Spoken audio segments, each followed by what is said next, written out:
What the fuck is that reaction? Today we got Crime Watch Daily. 250 people, have disappeared from cruise ships in the last 10 years. What the fuck has happened? That's what we're here to see. But see, that's why I don't get on cruise ships, man. I'm a land nigga. Fuck all that water shit. Plenty of ways to have a great time. Plenty of ways. They are enormous floating resorts, and every year millions of travellers ride the high seas, basking in the sun and fun. But some... You ever seen Piranha? That scene just reminded me of Piranha. They were all partying and shit, and then the fishes just came and ate everybody the fuck up. Cruise ship passengers embark on a vacation never to return, mysteriously disappearing at sea. Kendall Carver learned this disturbing truth the hard way when his 40-year-old daughter boarded a 7-day celebrity Royal Caribbean cruise to Alaska and was never seen again. She's one of more than 250 people who have disappeared from cruise ships in the last decade. That picture went old as fuck. We still don't know what happened to Marion. Marion Carver was a former investment banker from Cambridge, Massachusetts. She was divorced and her 13-year-old daughter was spending the summer with her ex-husband in England when she decided to take a cruise to Alaska. Marion was a serious person. This is some crazy shit. I don't know what the fuck's going on here. But Miriam should have went with somebody who was gonna fight to the death with her. Not by yourself, ladies. Please don't travel by yourself. It's not worth it. In her short lifetime, she was very successful. Her parents didn't even know she was on a cruise that fateful August in 2004 until they... See, her folks say they know she was gone. See, she didn't tell nobody. See, we can't be doing shit like that, man. Let everybody know what the fuck you doing out here, man. Not the haters, or just the people that really love you. All right. Got a frantic call from Marion's daughter who hadn't heard from her in a week. When they couldn't reach her, they filed a missing persons report in Cambridge, Massachusetts, where she lived. The Cambridge police located a credit card transaction which showed the airplane ticket going to Seattle, the cruise ticket, and the return flight. Marion never made the flight home. The cruise line confirmed she was on the ship, but they didn't notify family or contact law enforcement. This some scary shit to wake up in here in the middle of the night when you on your way to go take a piss. This on your TV in the living room. This shit is spooky. Enforcement when she went missing. Marion would have vanished in thin air if we'd waited for the cruise lines to contact us. They'd known from the beginning that Marion was missing, and yet... It sounds like they in on it. Y'all let me know what y'all think, man. It sounds like they in on it. Or somebody may have had some type of situation with this person on the cruise ship and they trying to clean it up so they won't be sued or whatnot. But it sounds very fishy. Stonewall hadn't contacted the FBI until a week after we'd finally contacted them. The Carvers searched for 10 months, hunting down clues, even hiring international investigators and attorneys. They spent $75,000 trying to find out what happened to their daughter.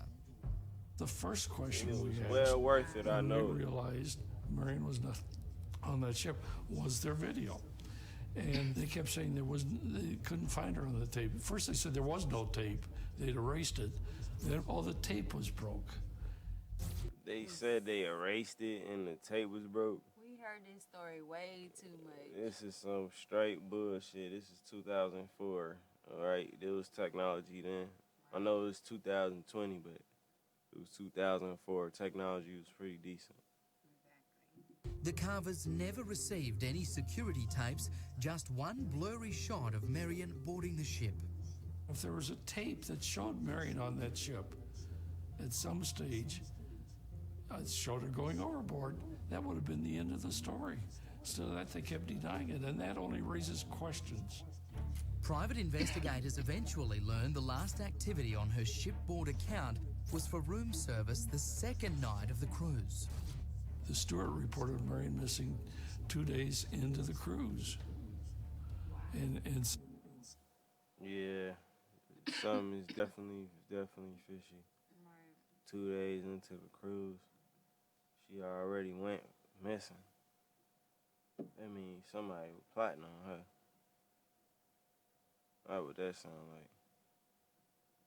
said she wasn't using her room and kept reporting it daily.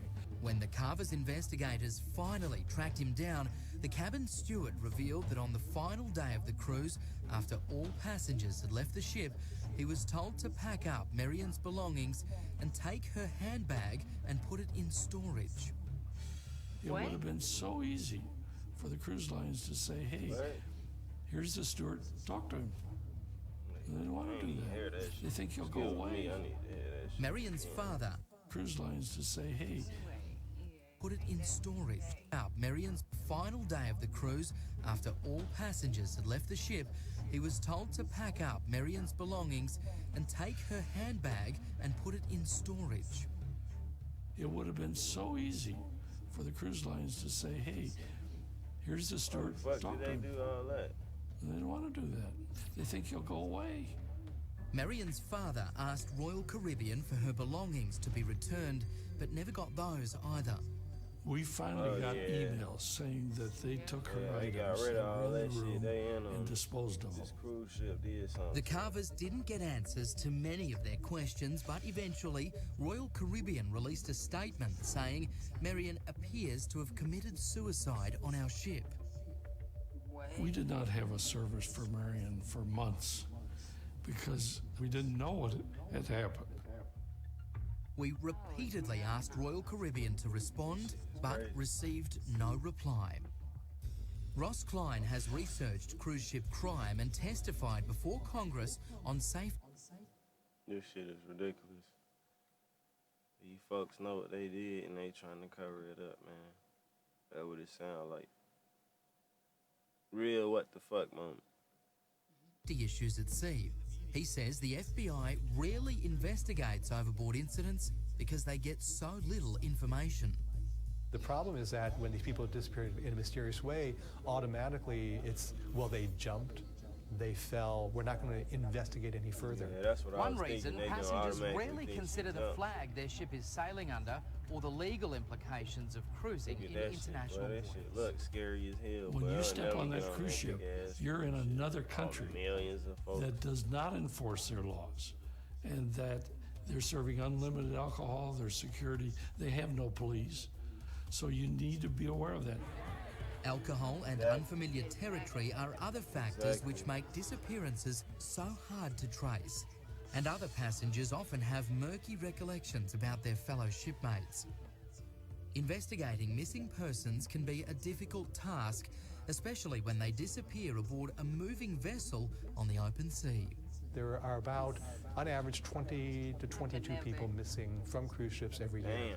There's accidents. You heard that? 20 to 2,200 people. That's what he said. Hold on, let me recount that. There are about, on average, 20 to 22 people missing from cruise ships every year. There's accidents. We know that people do stupid things and they go over the railings and they Still a fall. lot of people. I think what's Shouldn't be problematic, nobody though, are missing those on that are cruises. mysterious. About a third of the cases, there's no clear explanation of what happened. We asked the Cruise Lines International Association about man-overboard systems that would sound an alarm if someone went over the railing, and they responded that systems are still in a testing phase. MOB detection systems are emerging technologies that face unique challenges in a marine environment, particularly with a multi-story cruise ship. Crew only with emergency duties to proceed to the assigned emergency. Man-overboard systems may be years away from being implemented on all cruise ships, but experts say just being aware of the risks will help keep you safe on a vacation at sea. It's a matter of going on and not assuming. Yeah, man. Everybody getting on cruise ships need to see this shit. Right. and consider this before you get on that bitch. Because this is something serious that really goes down. No cap. Safety. Don't assume that other passengers aren't a threat. Don't assume that a crew member isn't a threat. Go on with your eyes open. Stay dangerous.